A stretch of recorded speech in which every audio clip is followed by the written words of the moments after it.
lectura de la palabra del Señor.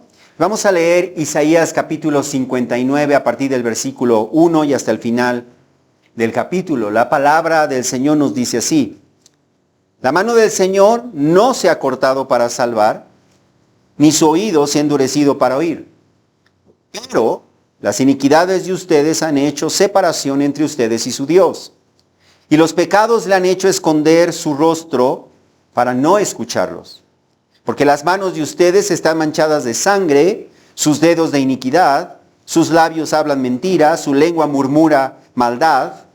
No hay quien clame con justicia, ni quien abogue con honestidad. Confían en la confusión y hablan falsedades, conciben malicia y dan a luz iniquidad.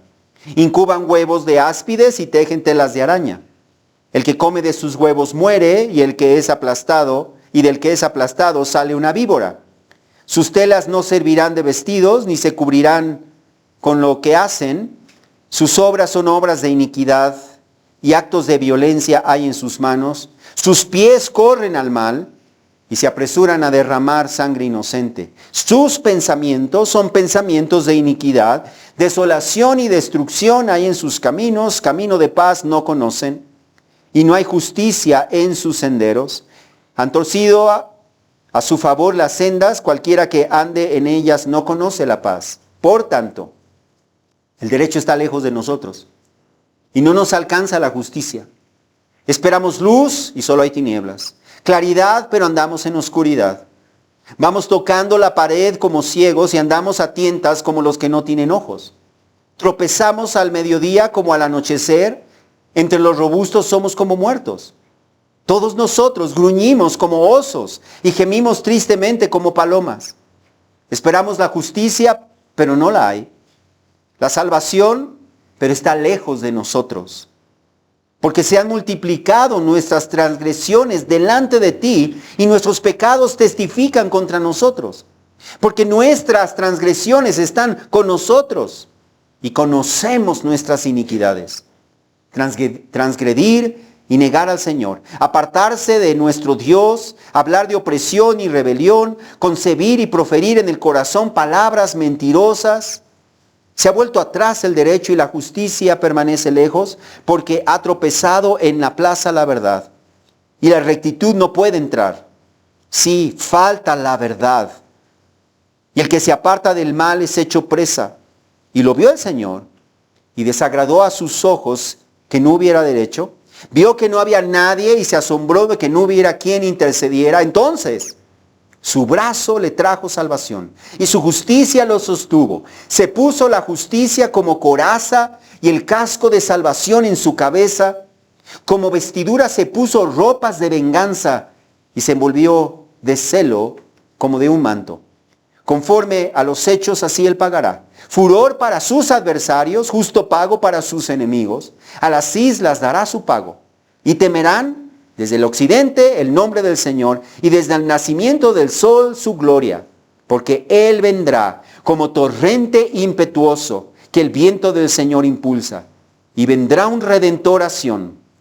Y a los que se aparten de la transgresión en Jacob, declara el Señor: en cuanto a mí, dice el Señor, este es mi pacto con ellos. Mi espíritu que está sobre ti y mis palabras que he puesto en tu boca no se apartarán de tu boca, ni de la boca de tu descendencia, ni de la boca de la descendencia de tu descendencia, dice el Señor, desde ahora y para siempre. Señor, te damos gracias por este pasaje, Señor, que tú pones hoy delante de nosotros. Te pedimos, Señor, que tú hables a nuestro corazón, que tu palabra sea como un martillo que rompe la roca. Señor, que tú nos reveles lo que hay en nuestro corazón y que nos enseñes cómo debemos vivir. Señor, ayúdame a expresar lo que este pasaje comunica, Señor. Y te pido que tú hagas lo que yo no puedo hacer, que tú hagas la obra extraordinaria, sobrenatural, de tocar los corazones, de redarguir y traer convicción. De manera que vengamos, Señor, al arrepentimiento y a caminar cada vez más en tus caminos. Te lo pedimos en el nombre de Jesús. Amén. Vamos a tomar nuestro lugar.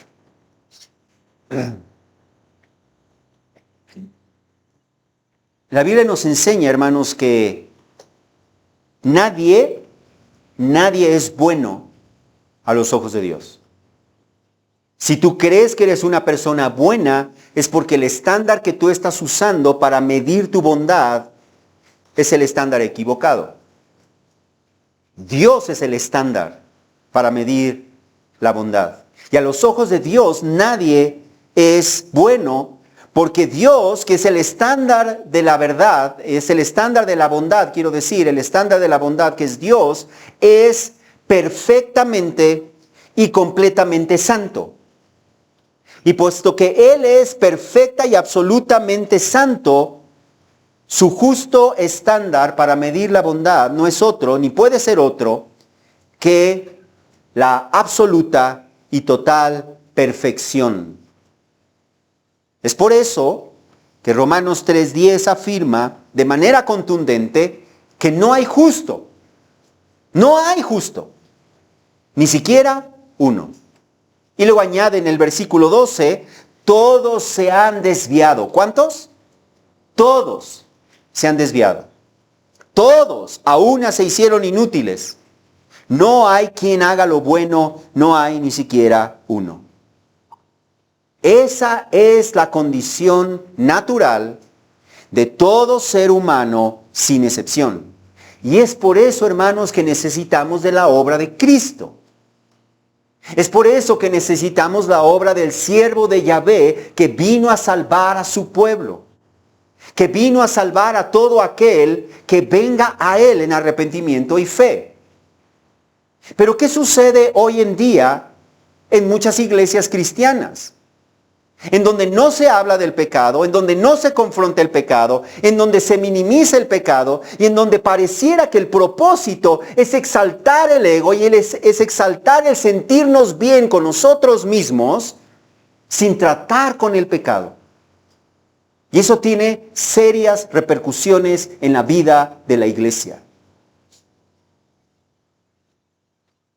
El Señor nos ha salvado por medio de la obra de Cristo, el siervo de Yahvé, a fin de que nosotros seamos declarados inocentes de los cargos que habían contra nosotros, pero fíjate, no solamente eso, sino para que nosotros andemos en novedad de vida. En novedad de vida. Solamente gracias a la obra de Cristo es que podemos disfrutar de la salvación y de los beneficios de la obra de Cristo. Pero ¿cómo venimos a disfrutar de esos beneficios y cómo debemos vivir ahora que estamos disfrutando por medio de la fe en Cristo de esos beneficios? ¿Cómo debemos vivir? ¿Cuál debe de ser nuestra percepción acerca del pecado? Pues debe de ser la misma percepción que la del Dios que es santo, santo, santo. Y en Isaías 59 el Señor nos muestra cuál es su perspectiva acerca del pecado, cuál debe de ser nuestra perspectiva y cómo nosotros debemos vivir en este tiempo y el resto de nuestro peregrinaje en este mundo. En este pasaje nosotros podemos ver, en primer lugar, la acusación del Señor a su pueblo. La acusación del Señor a su pueblo, allí en versículos 1 al 8. En segundo lugar, podemos ver la confesión de su pueblo, en versículos 9 al 16. Y finalmente vemos nosotros la misericordia del Señor en versículos 16 al 21. Entonces vemos la acusación, vemos la confesión y vemos la misericordia. Comenzamos entonces con la acusación. El pasaje comienza señalando, fíjate bien, que el problema de la condición de Israel no es que el Señor fuera menos poderoso o fuera incapaz de salvar a su pueblo. El problema no era que el Señor se hubiera vuelto sordo y no escuchara a su pueblo. Escucha lo que nos dice allí en el versículo 1. La mano del Señor no se ha acortado para salvar, ni su oído se ha endurecido para oír. La mano del Señor es una expresión en la Biblia que se usa para hablar acerca de su poder. Eso quiere decir entonces que el problema no es el poder del Señor. El pueblo de Israel estaba diciendo, Señor, que no puedes salvarnos. Y el Señor dice, el problema no es mi poder. Mi brazo no se ha cortado para salvar. Mi mano no se ha cortado para salvar. El problema tampoco era que el Señor fuera sordo y no pudiera escuchar el clamor de su pueblo. ¿Cuántas veces nosotros clamamos al Señor y pensamos, ¿que acaso el Señor está sordo? Por supuesto que no está sordo. El problema entonces no está en el Señor. ¿Cuál era el problema entonces? ¿Y cuál sigue siendo el problema entonces, hoy en día? El Señor nos responde en el versículo 2, diciendo, pero, fíjate bien, las iniquidades de ustedes han hecho separación entre ustedes y su Dios. Y los pecados le han hecho esconder su rostro para no escucharlos. Ese es el problema. El problema no es del Señor. El problema somos nosotros. El pecado de su pueblo. Los pecados de su pueblo habían causado una separación entre ellos y su Dios. Puesto que Dios es infinitamente santo y no puede dejar de ser santo ni por un segundo, entonces Él no puede mirar el mal. Dios no puede tener comunión con el pecado. Él aborrece el pecado y rechaza el pecado con todo su ser. Y es por eso que Él no tiene comunión con el pecador. Porque el pecado es como un muro. El pecado es como un muro que se levanta entre nosotros y Dios. Es un muro de separación. Nos separa de Él, nos aparta de Él. Proverbios 15, versículo 29 afirma, fíjate bien, que el Señor está lejos de los impíos. Esa palabra impíos es pecadores. El Señor está lejos de los impíos. ¿Cuántas veces hemos escuchado nosotros, pecadores, que no están caminando con Dios y decir, yo estoy cerca de Dios? Pues Dios está lejos de ti. Yo no sé cómo puedas estar cerca de Dios si Dios dice que está lejos de ti. El Señor está lejos de los impíos. Pero fíjate bien, pero escucha la oración de los justos. Escucha la oración de los justos. Salmo 34, versículo 16 afirma, el rostro del Señor está contra los que hacen el mal. El Señor no solamente no escucha, no solamente le da la espalda, dice su rostro está contra los que hacen el mal, para cortar de la tierra su memoria. Y Miqueas capítulo 3, versículos 2 y 4 recalca, ustedes que aborrecen lo bueno y aman lo malo, clamarán al Señor, pero Él no les responderá, sino que esconderá de ellos su rostro porque han hecho malas obras. Eso es lo que el Señor dice. Eso entonces nos trae a la realidad de cuánta gente vive engañada, autoengañándose, porque Dios no les ha engañado, pensando, yo estoy cerca de Dios, yo estoy bien con Dios, perdóname, si tú no caminas con Dios, no estás cerca de Dios, ni estás bien con Dios. Dios está en contra de ti. Pero hay personas en las iglesias cristianas engañándose a sí mismos, pensando que tienen comunión con el Señor y que Dios escucha sus oraciones sin importar cómo vivan ellos. Y ellos piensan que están bien con Dios, fíjate bien, solamente porque, voy a decir entre comillas, sienten la presencia de Dios con ellos. Sienten. Yo estoy cerca de Dios porque cuando yo lo siento, cuando yo lo busco, yo siento a Dios. Pero eso que sienten no es la presencia de Dios.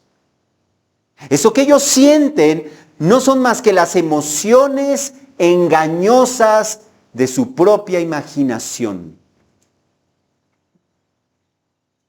Emociones autocreadas por su imaginación. Porque sin importar lo que ellos sientan, el Señor ha dicho que Él no tiene comunión con el pecador no arrepentido, sino que muy por el contrario, Él esconde su rostro para no escuchar su voz, para no escuchar sus oraciones. ¿Te das cuenta de lo grave que es el pecado? El pecado nos separa de Dios. El pecado crea un muro de separación entre nosotros y Dios.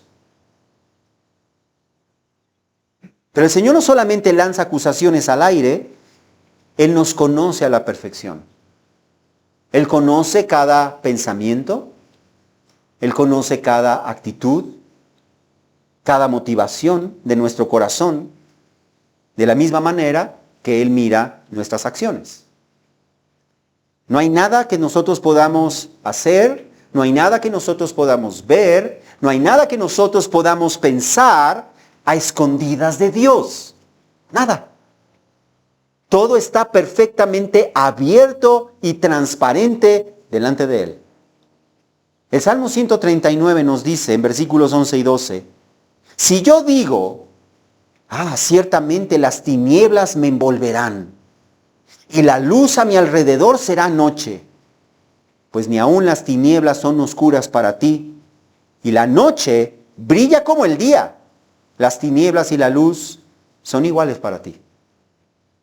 Eso significa que no podemos escondernos delante de Dios. Podemos escondernos delante de los hombres. Podemos engañar a los hombres. Pero no podemos escondernos ni podemos engañar al Señor que todo lo ve, que todo lo sabe, que todo lo conoce. Aún, fíjate bien, aún si nosotros pecamos en secreto, o aún si nosotros concebimos pensamientos pecaminosos, Dios los conoce. Dios los conoce a la perfección porque el Señor conoce los pensamientos del hombre. Y es por eso entonces que el Señor pudo decirles a los israelitas en el versículo 3, fíjate bien, porque las manos de ustedes están manchadas de sangre.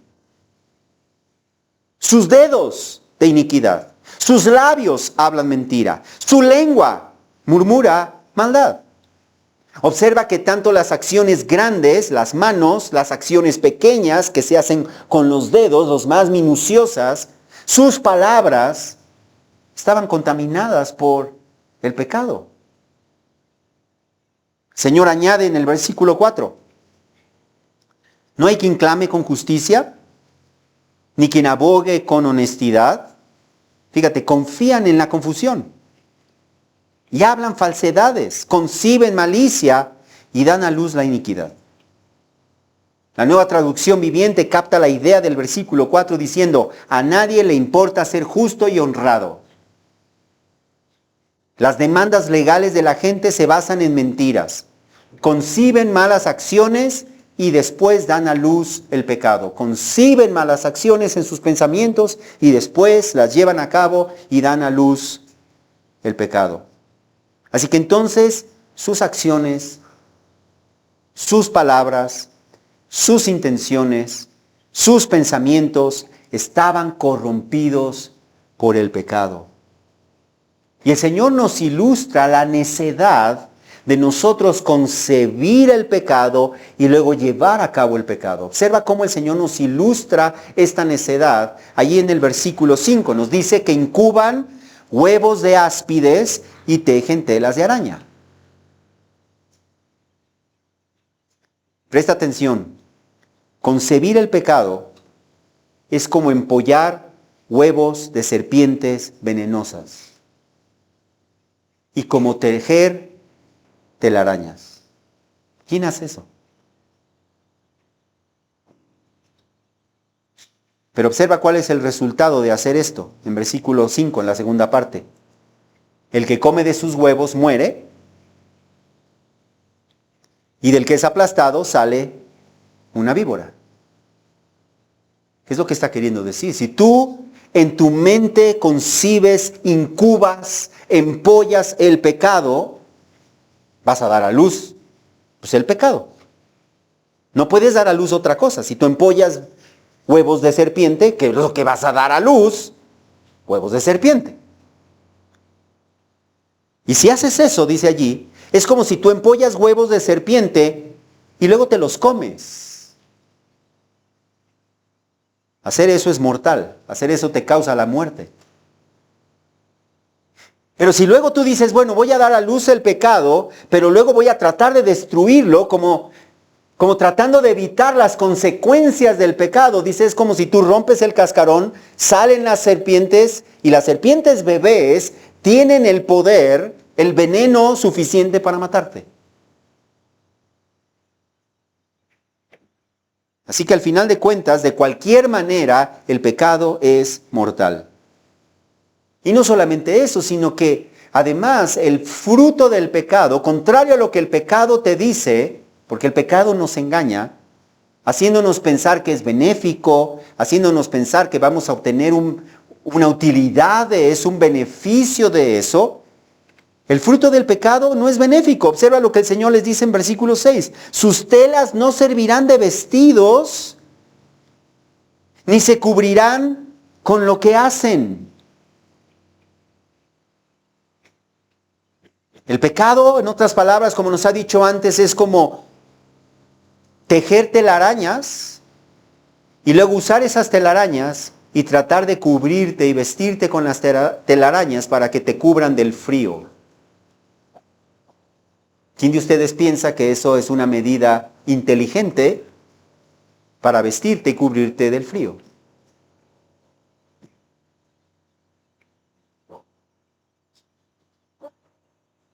El beneficio del pecado entonces es temporal como la telaraña, es frágil como la telaraña, es engañoso como la telaraña, es inútil como la telaraña. No sirve para eso. ¿Y cuáles eran estos pecados que los israelitas estaban empollando? ¿Cuáles eran estos pecados que ellos estaban tejiendo como telarañas? Nos dice enseguida en versículo 6. Sus obras, fíjate bien, sus obras son obras de iniquidad. Y actos de violencia hay en sus manos. Sus pies corren al mal y se apresuran a derramar sangre inocente. Sus pensamientos son pensamientos de iniquidad. Desolación y destrucción hay en sus caminos. Caminos de paz no conocen. No hay justicia en sus senderos, han torcido a su favor las sendas, cualquiera que ande por ellas, que ande en ellas, no conoce la paz. Observen esta lista cómo el pecado corrompe todo nuestro ser. El pecado no se limita a nuestras acciones. El pecado corrompe nuestras obras, corrompe nuestra manera de vivir, corrompe nuestra voluntad, nuestras inclinaciones, nuestros pensamientos, nuestros caminos. El pecado lo corrompe todo y nos corrompe cada vez más. Entonces, el pecado no es un juego. Puede ser divertido en un momento, pero el final va a ser doloroso. El final es destructivo, el final es mortal. Y contrario a lo que muchas veces pensamos, el pecado siempre terminará causando desolación, destrucción, miseria, confusión, turbación. Dice allí, el que vive practicando el pecado no conoce el camino de paz. No hay paz en sus caminos. Y cuando habla acerca de esta paz, no está hablando del sentimiento subjetivo, de la tranquilidad que muchas veces los pecadores sienten. Dice, yo me siento tranquilo. No está hablando de ese sentimiento subjetivo de tranquilidad, de paz. No está hablando de eso. Sino más bien se refiere a la paz con el Señor, que es el resultado de andar en sus caminos. El que anda en sus propios caminos no está en paz con Dios, porque Dios, fíjate bien, está en contra de él, como ya vimos. El Salmo 7, si tú no me crees, el Salmo 7 nos deja claro que Dios, fíjate bien, Dios se indigna cada día contra el impío. No hay un solo día en el que Dios mire al pecador no arrepentido con favor. Él está indignado en contra de él. Y el versículo 12 y 13 añaden que si el impío no se arrepiente, ¿qué va a hacer el Señor? Él afilará su espada. Tensado y preparado está su arco. Ha preparado también sus armas de muerte. No hay paz. Dios no está en paz con el impío. El Señor es su enemigo y el Señor terminará matando su alma y su cuerpo. ¿Te acuerdas lo que dijo Jesús, no? No teman al que mata solamente el cuerpo. Teman al que es capaz de matar el alma y el cuerpo en el fuego eterno, en donde no hay paz, en donde no hay descanso, sino que el gusano de ellos no muere y el fuego nunca se apaga. Y ese no es Satanás, ese es Dios. ¿Qué debemos hacer cuando el Señor, por medio de su palabra, nos confronta con el pecado? Como lo está haciendo aquí con el pueblo de Israel. ¿Qué debemos hacer cuando el Señor nos dice, mira, esto que tú estás haciendo, y esto lo puede hacer de diferentes maneras? Esto lo hace a través de la lectura de su palabra y estás leyendo su palabra y dices, híjole, esto es algo que yo hago y el Señor desagrada. O puede ser a través de una predicación que tú escuchas y el Señor te está hablando a través de su palabra. O puede ser el Espíritu Santo que redarguye a tu corazón y te está mostrando que una acción, un pensamiento, algo que estás viendo o algo que no estás haciendo no es agradable a los ojos del Señor. Mi pregunta es, ¿qué debemos hacer? Hay quienes piensan, bueno, si lo olvido, todo está tranquilo. Dios no lo olvida. Tú podrás olvidarlo, pero Dios no lo olvida. Entonces, ¿qué tengo que hacer? Hay quienes piensan, bueno, es que yo soy cristiano y el Señor no tiene problema con mi pecado. El Señor aborrece el pecado en cualquiera de sus formas y no hace acepción de personas, en la persona que lo cometa. Entonces, ¿qué debemos hacer? Y eso nos trae a nuestro segundo punto. Observa qué es lo que hará el pueblo de Israel cuando el Señor abra sus ojos y cambie su corazón. Nuestro segundo punto es la confesión de su pueblo. Notemos allí en el versículo 9 que hay un cambio de sujeto. Observen el versículo 9. Hay un cambio de sujeto. Dice, por tanto, el derecho está lejos de nosotros. Si tú te fijas anteriormente en versículos 2 y 3, el Señor usa el pronombre personal ustedes, ¿sí o no? Ustedes, ustedes, ustedes. Pero en el versículo 9 hay un cambio de sujeto. En el versículo 9 dice nosotros, ¿sí o no? Nosotros. Eso significa que entonces ahora Isaías se identifica con su pueblo y habla por su pueblo. Y observa lo que nos dice en versículos 9 y 10. Por tanto, el derecho está lejos de nosotros y no nos alcanza la justicia. Esperamos luz y solo hay tinieblas. Claridad, pero andamos en oscuridad. Vamos tocando la pared como ciegos y andamos a tientas como los que no tienen ojos. Tropezamos al mediodía como al anochecer, entre los robustos somos como muertos. ¿Te das cuenta? El Señor, estas palabras nos muestran que cuando el Señor abre los ojos del pecador y el Señor ilumina su corazón, ese pecador es capaz de ver la condición, su condición. Es capaz de ver lo horrible que es el pecado. Es capaz de ver los efectos que produce, los efectos negativos del pecado. Isaías allí reconoce que a causa del pecado, dice, el derecho está lejos de nosotros y no nos alcanza la justicia. Eso significa que puesto que el pecado nos aleja del Señor y nos aleja de su poder transformador, si andamos en pecado, fíjate, es imposible que podamos vivir la vida recta que el Señor requiere de nosotros. Es imposible. Y si nosotros nos negamos a arrepentirnos de nuestro pecado, es imposible que la justicia del Señor nos alcance. Como nos dice la Nueva Versión Internacional, si andamos en pecado, la justicia queda fuera de nuestro alcance, y esta justicia se refiere a la justicia del Señor que nos trae a la salvación. Así que entonces no hay justicia, no hay justificación, no hay salvación si nosotros seguimos viviendo en nuestros malos caminos. No hay salvación.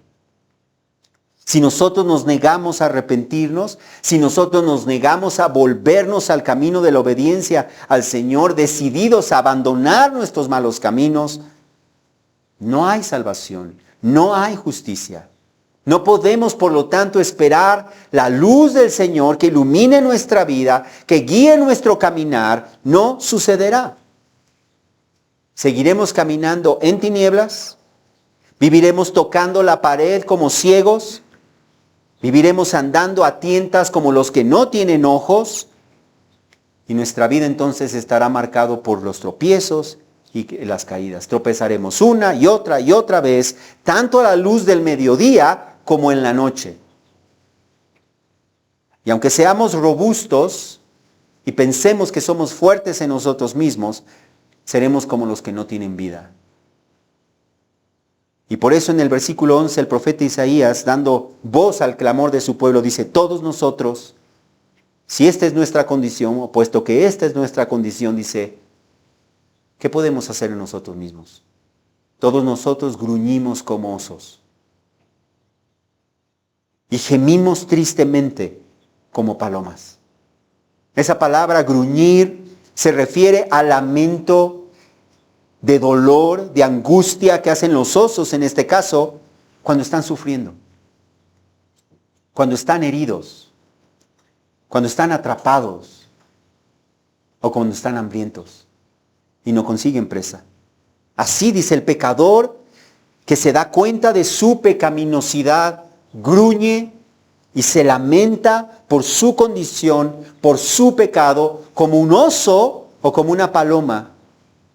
Pero mientras nosotros nos aferremos al pecado, como dice en el versículo 11, la segunda parte, esperaremos la justicia, pero no la habrá. No la habrá. La salvación, pero estará lejos de nosotros. ¿Te das cuenta? El pueblo de Israel, al ser iluminado por el Señor, su corazón transformado, el remanente de su pueblo, él reconocerá su pecado, pero no solamente eso, sino él confesará su pecado. Observa lo que nos dice en versículo 12 al 15. El versículo 12 comienza diciendo: porque se han multiplicado nuestras transgresiones, fíjate bien, nuestras transgresiones. ¿Delante de quién? De ti. Y nuestros pecados testifican contra nosotros. Observa que aquel que se arrepiente se lamenta porque se han multiplicado sus transgresiones. No se lamenta por las consecuencias solamente, se lamenta por causa del pecado. Y reconoce que ese pecado está delante de Dios y que sus pecados testifican contra ellos. Ellos sienten el peso de sus pecados, reconocen su pecado, reconocen su culpabilidad delante de Dios, no culpan a nadie más, no se defienden, no niegan su pecado, no justifican ni minimizan su pecado. Ellos se hacen responsables de sus malas acciones, de sus malos pensamientos, de sus malas actitudes, de sus malas motivaciones e intenciones y se declaran culpables delante de Dios. Como vemos en versículo 12 al 15, nos dice: porque nuestras transgresiones están con nosotros y conocemos nuestras iniquidades. Es mentira, es que yo no sabía, no, conocemos nuestras iniquidades. Transgredir y negar al Señor, apartarse de nuestro Dios, hablar opresión y rebelión, concebir y proferir en el corazón palabras mentirosas. Se ha vuelto atrás el derecho y la justicia permanece lejos, porque ha tropezado en la plaza la verdad y la rectitud no puede entrar si falta la verdad. Y el que se aparta del mal es hecho presa. Observa cómo el que se arrepiente reconoce su pecado, reconoce que no puede deshacerse por sí mismo de su pecado. Él está consciente de su pecado y de que su pecado significa negar al Señor y apartarse de Él. Finalmente, el que reconoce, el que se arrepiente, reconoce que su pecado es una ofrenda contra el Señor que causa su desagrado. Es una afrenta contra el Señor que causa su desagrado.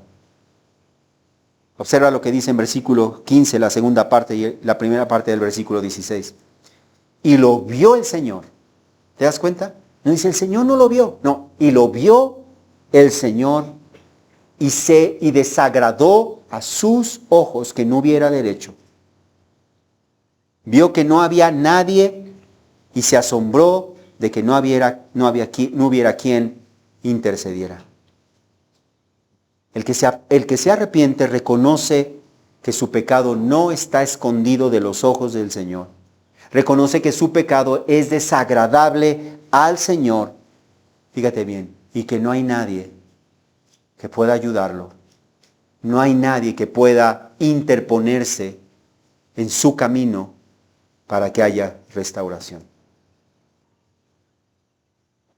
Pero observa enseguida que el que se arrepiente alcanzará misericordia. Nuestro tercer punto es la misericordia del Señor. Versículo 16, la segunda parte dice entonces. Fíjate bien, ese entonces es clave. El Señor acusa a su pueblo.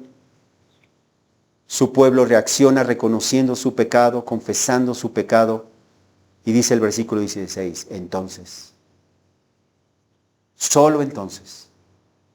Entonces, su brazo le trajo salvación y su justicia lo sostuvo. Se puso la justicia como coraza y el casco de salvación en su cabeza. Como vestidura se puso ropas de venganza y se envolvió de celo como un manto. Observa cómo el arrepentimiento trae un cambio. Ahora bien, es importante entender, el arrepentimiento no es la causa de esas bendiciones. La causa es la misericordia del Señor. El arrepentimiento simplemente es el medio para recibir esas bendiciones del Señor. Pero observa que la salvación del pecado solo puede provenir del Señor. Dice, el brazo del Señor lo salvó. No depende de nuestra fuerza, depende de su fuerza. Ser rescatados de nuestro pecado y del remanente del pecado que hay en nosotros no está en nuestras fuerzas, es la fuerza de Él. Es el brazo de Él. Es lo único que puede salvarnos del poder del pecado. Otra persona tampoco puede salvarnos del pecado. Solamente Dios puede salvarnos del poder del pecado, de la condenación del pecado. Él no necesita de nadie más para salvarnos. Su propio poder es suficiente para salvarnos. Y su propia justicia, suficiente para sostenerlo. El Señor, en la persona del siervo de Yahvé, se vestiría como si fuera un poderoso e invencible guerrero. Esa es la imagen que nosotros vemos ahí. Cuando su pueblo se arrepiente, el Señor, como un poderoso guerrero, se levanta para luchar contra nuestros enemigos. Y el principal enemigo es el pecado, nuestro pecado. Y dice, y Él, como un poderoso guerrero, listo para entrar en la batalla, se viste con su propia justicia, como si fuera una coraza, el casco de la salvación en su cabeza, ropas de venganza, y con su celo como si fuera un manto. Así es como Él vendría a este mundo, en la persona del siervo de Yahvé, para hacerle la guerra a nuestro enemigo, el pecado, a fin de salvar a su pueblo de su dominio, pero también, fíjate bien, vendrá para acabar con todos sus enemigos que persisten en su rebelión contra Él. El versículo 8 añade, conforme a los hechos, así Él pagará. Escucha esto, conforme a los hechos, así Él pagará. Furor para sus adversarios, justo pago para sus enemigos. A las islas dará su pago. Notemos que el Señor no solamente acabará con el pecado, sino también acabará con el pecador que comete el pecado. Con el pecador no arrepentido. Él le dará a cada pecador el castigo que corresponde a sus hechos. Él mostrará su furor, su ira a sus adversarios, a los desobedientes, a los rebeldes que persistieron en sus propios caminos. Él les dará su justo pago. Pero este juicio no será local, este juicio no será solamente para Israel. Observa lo que dice: a las islas dará su pago. Cuando se refiere, sobre todo en los pasajes proféticos, a las islas, está hablando de los lugares más lejanos. Dice: aún a las islas dará su pago. Así que todas las naciones serán sometidas bajo su juicio. Él acabará con sus enemigos desde un extremo de la tierra hasta el otro. Y por eso en versículo 9 añade: temerán desde el occidente el nombre del Señor, y desde el nacimiento del sol su gloria, porque Él vendrá como un torrente impetuoso que el viento del Señor impulsa. Cuando el Señor venga a ejecutar su juicio sobre los pecadores, no habrá misericordia. Nosotros hoy en día todavía hay misericordia para todo aquel pecador que se arrepiente y se refugia en Cristo. Pero cuando el Señor venga por segunda vez, no habrá misericordia. Allí no habrá misericordia. Allí solamente habrá justicia. Y la justicia no conoce la misericordia. La justicia solamente viene a retribuir a cada uno lo que merece. Y lo que el pecador merece es el justo y eterno castigo de Dios en el infierno de fuego. Por eso dice que Él vendrá como una poderosa corriente de agua que arrasará y destruirá a sus enemigos eternamente. Y cuando Él venga a terminar con el pecado y con los pecadores, el remanente del pueblo de Israel arrepentido será finalmente librado de sus enemigos. El versículo 20 dice: y vendrá el Redentor a Sión, y a los que se aparten, fíjate bien, escucha estas palabras, a los que se aparten de la transgresión, en Jacob declara el Señor. Este Redentor es el siervo de Yahvé, nuestro Señor Jesucristo, que vino para salvar a los judíos que se arrepienten, a las naciones que se arrepienten de su pecado, y al final de los tiempos regresará para salvar al remanente de Israel que se arrepienta de sus malos caminos y se vuelva al Señor. Y esa es la bendición que nosotros podemos disfrutar. Esa es la bendición que nosotros podemos disfrutar. Si nosotros nos arrepentimos y decidimos abandonar nuestra antigua manera de vivir para rendirnos a sus pies y andar en sus caminos. Si nosotros hacemos eso, observa el versículo 21 cómo el Señor concluye con una promesa. En cuanto a mí, dice el Señor, este es mi pacto con ellos. ¿Quiénes son ellos? Los que se apartan de la iniquidad, de la transgresión. Dice: ese es mi pacto con ellos. Mi espíritu que está sobre ti y mis palabras que he puesto en tu boca no se apartarán de tu boca, ni de la boca de tu descendencia, ni de la boca de la descendencia de tu descendencia, dice el Señor, desde ahora y para siempre. Observa que el Señor prometió bendecir a su pueblo con su Espíritu Santo y con su palabra. El Espíritu Santo es el que comienza la obra de salvación en nuestro corazón. Nosotros no la podemos comenzar. Es el Espíritu quien sopla sobre quienes Él quiere.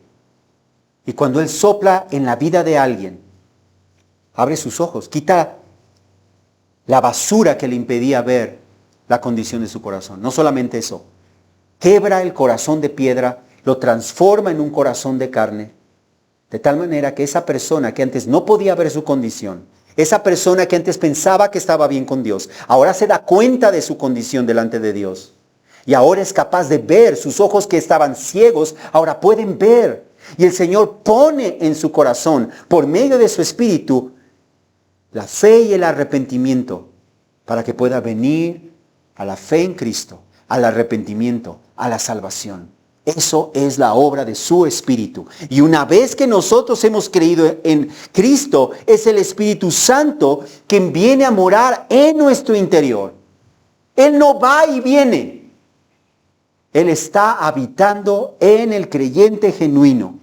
Él vive en nosotros, fíjate bien, aconsejándonos, guiándonos, enseñándonos, purificándonos, llamándonos continuamente al arrepentimiento, al cambio, a la transformación y capacitándonos para alejarnos cada vez más del pecado y para vivir cada vez más en obediencia al Señor. Es el Espíritu Santo que pone en nosotros tanto el deseo por vivir conforme a la voluntad de Dios, fíjate bien, como el poder para vivir conforme a la voluntad de Dios. Si no fuera por el Espíritu Santo, ninguno de nosotros podría llegar. Pero es gracias a la obra sobrenatural del Espíritu Santo que va transformando nuestro ser y llevándonos paulatinamente a ser cada vez más como Cristo. Y es el Espíritu Santo que cuando nosotros pecamos, trae convicción de pecado en nosotros. Nos redarguye de pecado, a fin de que nosotros vengamos al arrepentimiento. Y es el Espíritu Santo que nos va transformando de gloria en gloria a la imagen de Jesucristo, conforme nosotros vemos la gloria de Cristo revelada en su palabra.